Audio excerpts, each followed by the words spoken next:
Hello, ladies. How are you guys today? Good, Molly. How are you?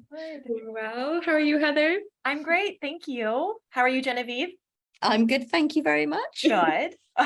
That's good. We're all good and we're all ready to talk about cuffing season. I mean, I'm so excited for this conversation because it's that time of year when it gets a little bit colder and we all get this urge burning inside of us to cuddle up with someone by the fire and just be in a relationship and be cozy. And that's all we can think about. It happens every year. Can someone explain what is cuffing season? Why does it happen? The benefits, and is it dangerous? Who wants to start? Ooh, shall I go first, Heather? Yeah, I think that was great. So cuffing season came about, and I think it's really interesting that it even got its own name. The fact that cuffing season got called cuffing season says a lot, because psychologically we see a lot of people that get to this time of year, the nights getting darker quicker and earlier, and people are just feeling the pressure a little bit of the holiday seasons coming up. People are talking about what they're going to do for Christmas, and it gets cold, it gets a bit lonely, and there's this whole phenomenon that comes out that people become a little bit anxious and a little bit desperate to be in a relationship. So the perils of cuffing season is sometimes people will date the wrong types of people and fast track and get into a relationship very quickly, just so that they've got someone for the holidays to take home, to share at Christmas and all the festivities with. That's the sort of the negative connotation of cuffing season. And often then they'll get rid of that person in the new year. It's literally just almost rent a date, rent a relationship, rent a lover for a season. So that's the danger zone of cuffing season. And I think Heather can tell us the lovely fun stuff of cuffing season. Absolutely. And just to add on that a little bit, you kind of built this really great visualization, Genevieve, of what we're doing as human beings when it's warm. We're out of our homes, we're walking, we're going to barbecues, we're socializing. It's so much easier to gain connection. And then as it gets colder, we're inside and within our own four walls. And so again, realizing and recognizing that I am feeling the need or the desire to be with somebody and have that connection. I think the positives of this are realizing your readiness, realizing this is something that's important to me. I'm here again, or, maybe for the first time outside of a relationship in this season.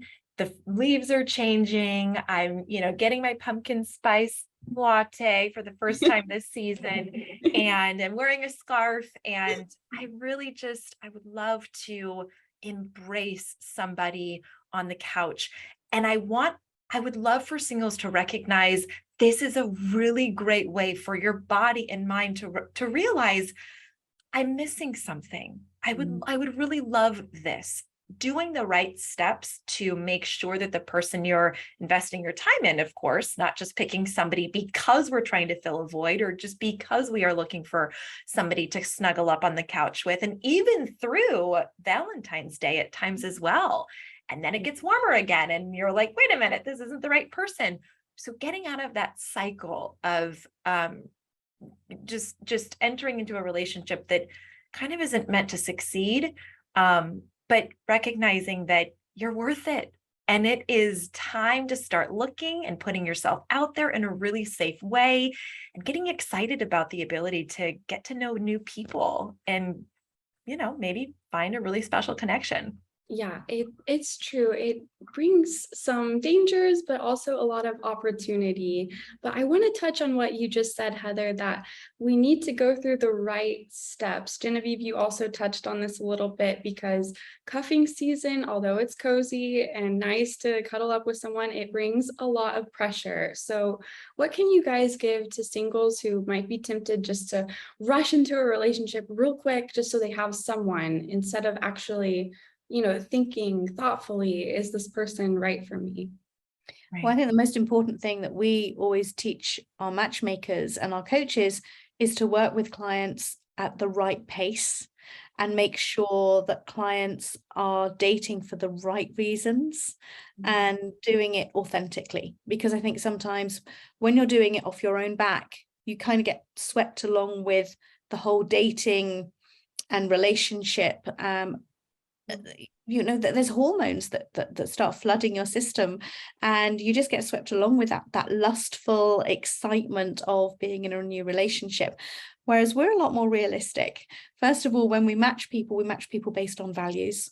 We match them based on areas of their life where they're compatible, and that's going to be ready for a long-lasting relationship rather than just a lustful interlude while they're waiting for something else. And I think this is something that's really important, is when you're working with a matchmaker, there is that whole accountability piece, put my teeth back in, where we're actually making sure that the relationship is setting off on the right footing, and that both people are very committed and invested in a long-lasting, loving relationship. It's not just for dating. It is relationships that we're putting people together for, not just for a date. And I think too, check in with yourself. I think that's really amazing, that we have the ability to connect with somebody on such a deep level when our mind and body is, orchestrating, this is what I want, this is what I need. However, being realistic with your goals. I think that if you really are just in a stage in your life where you would like to snuggle with somebody, there is nothing wrong with that. But being communicative with this other person that might not have the same goals as you. And that can be extraordinarily crushing. If somebody enters into a relationship really believing that, wow, this is going so beautifully, this is going so well, we're connecting so well, and then to find out, I actually really wasn't ready. I was just looking for somebody to be a companion with me through the holidays and experience a New Year's kiss and embrace. And that is okay. Both are okay. But when we marry them together, that's when somebody is bound to get hurt. So being very communicative or very aware of what it is that you need to casually date right now. That's okay, that you need to experience some new experiences because it's been a long time since you've put yourself out there. These are all wonderful stages in life. And I would say if you're not really sure, not only is matchmaking out there, but also dating coaching is something that will really help you talk it through, because our friends are always going to tell us, do whatever works for you. I totally think that person's great. That sounds beautiful. You're worth it. And you are. But realistically, processing your thoughts and feelings about what's really going on inside, you might just want to casually date this season, and that's okay. So really understanding what it is that you need in your life today and what you're ready for is going to help you down the road, long term, inevitably in all capacities. I want to talk about coaching for a bit, because I think you brought up some important points, especially as the season shifts, because, it's very nice to have, a relationship during the cold months, but then summer comes, spring comes, and it starts to warm up, and it's okay to be single again for some reason at that time. So how does coaching help you maintain a relationship? If you found a good one that's worth keeping, does a coach help you through that, shift in perspective? Oh, no, absolutely. And I think one of the really nice things with coaching is there's a whole accountability piece, and you've got someone that will test your authenticity out and will challenge you on your thinking, your thought processes, and what you really want, and what you really don't want.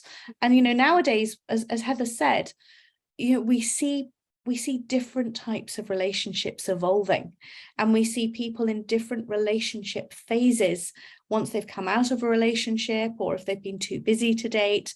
If dating and a relationship doesn't suit their current lifestyle, then coaching is the perfect answer to help people if they're not sure what type of relationship they want.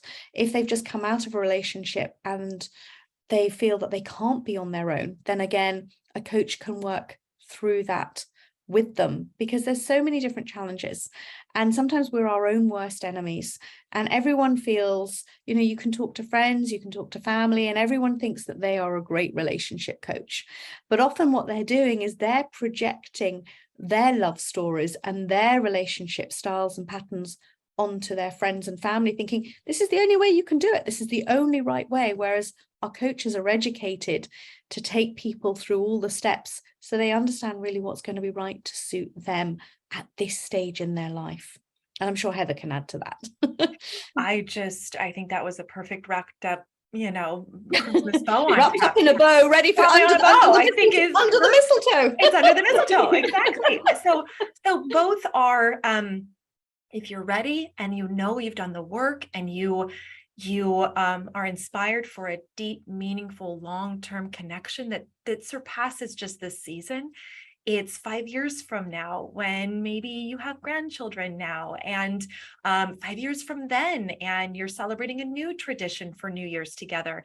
If that's something that your body is really saying, that is my goal, that is what I'm ready for, then I think invest in the vetting process that is matchmaking, that's going to get rid of all of those people that are like, nah, it's cuffing season, I just want to get together with somebody, because that's a very dangerous space to be in, that you're really ready and the person you're investing in is not. So that's really important. And again, if you're that person that is just looking to have new experiences, and have somebody to, go watch all of the new movies that are coming out for the season, and the walks, the gloves, and the, scarf around downtown, and all of that. Either way, I think dating coaching keeps you grounded, keeps your head on your shoulders, because we are so filled with emotion. And no matter what stage in life you're in, whether you're really ready or you're really ready to just play a little bit, either one, keep grounded, keep authentic to yourself. And I think that a dating coach in any capacity, new relationships, down the road in a relationship, answering all of these really important questions about, when am I comfortable with this? When do I say this to this person? These are all really important, thoughts and feelings that we get a little lost in. So keep grounded with somebody that's just a check-in point for you, that can really help support any stage you're in to get you to your goal. I love that. Yeah, that's beautifully put, Heather. I have one last question. It's kind of hypothetical. Let's say someone is single, they want a relationship, they have their goals very clearly defined, and they would love to be with someone for cuffing season, but they're doing the steps, they're doing matchmaking, they have a coach, and it's just taking longer than they expected. What are some tips to help them stay strong and trust the process? That fills me up so much. I just have to tell you, that was the sweetest question, because it's so important. Genevieve, I would love for you to take this one, but I love that you asked that, Molly, because it's just so important to recognize that even though we want it, maybe it'll take a little time for that special person to manifest. Yes. Well, I think the first thing is be patient with yourself, be patient with your matchmaker, be patient with the whole process as well, because we don't have magic wands. I always joke that we're the fairy godmothers of dating, but we don't have a magic wand and we can magically make someone appear.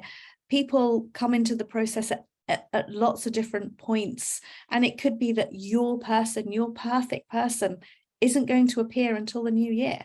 It could be that they don't appear until Valentine's Day. And I wish we had a crystal ball to say to people, you know what, let's just get you dating, build your confidence up, but you're going to meet your person on the 12th of February, ready for Valentine's Day. It doesn't work like that. I wish it did.